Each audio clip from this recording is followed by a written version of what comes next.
When Anna first came to Earth, she wasn't what anyone expected. We knew her as ruthless, violent, and fiercely loyal to the Viltrumite Empire. But in that moment with Mark, there was something different. Her words carried a warning, not a threat. Her eyes showed regret, not rage. For a moment, it felt like she was more than just a weapon. But then Mark refused to kneel to the Empire, and everything about her changed. Anna snapped. The warmth vanished. The mask dropped. She went from diplomat to executioner in a heartbeat. To her, Mark wasn't a potential ally. He was a stain on Viltrumite pride. She tore into him with a fury that felt personal. And yet, that battle was just the beginning. Later, when Mark faced Conquest, a warrior even Nolan feared, the violence escalated.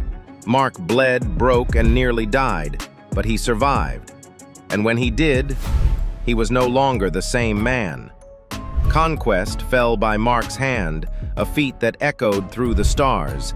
But what followed was even more shocking. Thrag, the reigning Viltrumite leader, discovered a terrifying secret. Mark's DNA matched that of Emperor Argal, the original ruler of the Empire.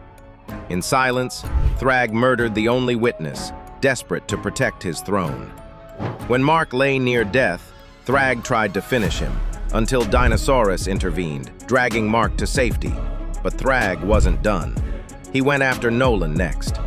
On the moon, as Nolan stood vulnerable beside Debbie, Thrag prepared to strike.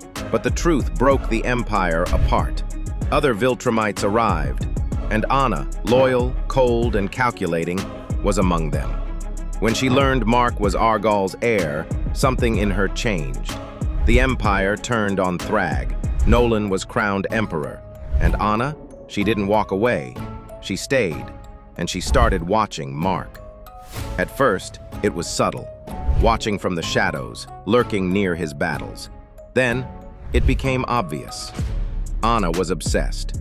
Mark noticed. One day, in the middle of a fight, she appeared uninvited. After the dust settled, they spoke. "Why were you spying on my dad?" he asked. She just smiled and whispered, "You silly. I was spying on you." And then, everything changed between them.